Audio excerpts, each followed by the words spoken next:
कुंती की कहानी। यदुवंश के प्रसिद्ध राजा शूरसेन श्री कृष्ण के पितामह थे। उनके पृथा नाम की कन्या थी। उसके रूप और गुणों की कीर्ति दूर दूर तक फैली हुई थी। शूरसेन के फुफेरे भाई कुंती भोज की कोई संतान न थी। इस कारण वो बहुत दुखी रहा करते थे और अक्सर उनकी पत्नी उनसे कहा करती थी, स्वामी, क्या हम कभी संतान सुख न भोग सकेंगे? क्या हमें कभी संतान का सुख नहीं प्राप्त होगा? क्या हम ऐसे ही रहेंगे? ऐसा न सोचो। एक दिन हमारे घर में भी किलकारी गूंजेगी। कब? कब स्वामी, कब? कब? रो नहीं।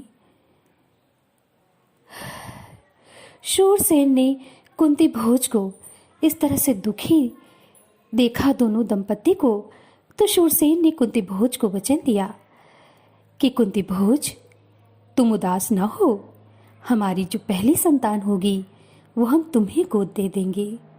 क्या क्या ऐसा हो सकता है महाराज?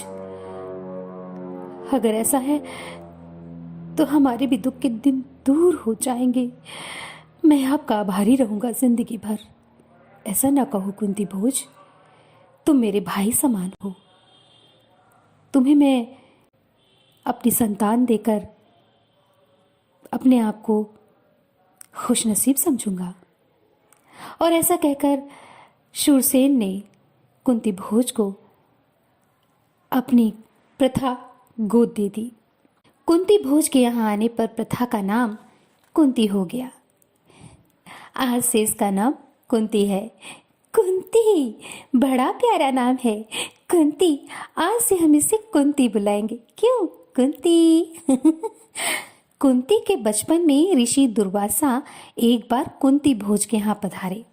कुंती ने 1 वर्ष तक बड़ी सावधानी व सहनशीलता के साथ उनकी सेवा शुश्रूषा। कुंती के बचपन में ऋषि दुर्वासा एक बार फिर कुंती भोज के यहाँ पधारे। कुंती ने 1 वर्ष तक बड़ी सावधानी व सहनशीलता के साथ उनकी सेवा की। उनकी सेवा टहल से दुर्वासा ऋषि इतने प्रसन्न हुए कि उन्होंने उसे उपदेश दिया और एक मंत्र धीमे से बताया। कहा, कुंती भोज कन्ये, तुम किसी भी देवता का ध्यान करोगे इस मंत्र से तो वह अपने ही समान एक तेजस्वी पुत्र तुम्हें प्रदान करेंगे। ऐसा कहकर दुर्वासा ऋषि वहां से प्रस्थान कर गए। कुंती ने सोचा कि क्या वाकई में ये मंत्र प्रभावकारी है? एक बार मैं इसका प्रयोग करके देखूं। और ऐसा सोचकर कुंती ने उस मंत्र का प्रयोग कर लिया स्वयं सूर्य देवता पर, और सूर्य देवता ने उसके सम्मुख प्रकट होकर अपनी समान तेजस्वी और सुंदर बालक होने का आशीर्वाद दे डाला। कुमारी कुंती असमंजस में पड़ गई, लेकिन फिर उसने सोचा, उन्होंने तो सिर्फ आशीर्वाद दिया है, जो होगा देखा जाएगा। और धीरे धीरे वो वक्त आ गया जब कुंती गर्भवती हो गई और उसने फिर सूर्य के समान तेजस्वी और सुंदर बालक को जन्म दिया। जन्मजात कवच और कुंडलों से सुशोभित वही बालक आगे चलकर शस्त्रधारियों में श्रेष्ठ कर्ण के नाम से विख्यात हुआ। लेकिन अब कुंती को लोक निंदा का डर सताने लगा। हे भगवान, अब क्या होगा? मैं तो कुमारी मां बन गई हूं और इस तरीके से इस संतान को मैं समाज के सामने नहीं ले जा सकती। नहीं तो समाज में मेरी बहुत ही निंदा होगी। क्या करूं? माफ करना पुत्र, मुझे तुम्हें छोड़ देना ही उचित है। और ऐसा सोचकर कुंती ने बच्चे को एक पेटी में बड़ी सावधानी के साथ रखकर गंगा की धारा में बहा दिया। बहुत आगे जाकर अधिरथ नाम के एक सारथी की नजर उस पेटी पर पड़ी। उसने देखा, अरे ये पेटी कैसे बहती चली आ रही है? खोलकर तो देखूं इसमें क्या है। हाँ, इसमें तो बहुत ही सुंदर बच्चा है। अधिरथ निसंतान था। उसने सोचा, मैं तो निसंतान हूं, मेरी कोई संतान नहीं है। चलो इसे मैं अपना नाम दे देता हूं। और बालक को पाकर वो बड़ा प्रसन्न हुआ। सूर्यपुत्र कर्ण इस तरह सारथी के घर में पलने लगा। इधर कुंती विवाह के योग्य हुई। राजा कुंती भोज ने उसका स्वयंवर किया। उससे विवाह करने की इच्छा से देश विदेश के अनेक राजकुमार स्वयंवर में पधारे। हस्तिनापुर के राजा भी स्वयंवर में आए हुए थे। कुंती ने उन्हीं के गले में वरमाला डाल दी। महाराज पांडु का कुंती से विवाह हो गया और कुंती सहित वो हस्तिनापुर को लौट आए। उन दिनों राजवंशों में एक से अधिक ब्याह करने की प्रथा प्रचलित थी और इसी रिवाज के चलते पितामह भीष्म की सलाह से महाराज पांडु ने महाराज की मद्रराज की कन्या माद्री से ब्याह कर लिया। एक दिन महाराज पांडु वन में शिकार खेलने गए। वहीं जंगल में हिरण के रूप में एक ऋषि दंपत्ति भी विहार कर रहे थे। पांडु ने अपने तीर से हिरण को मार गिराया। महाराज, ये आपने हमारे साथ ठीक नहीं किया है।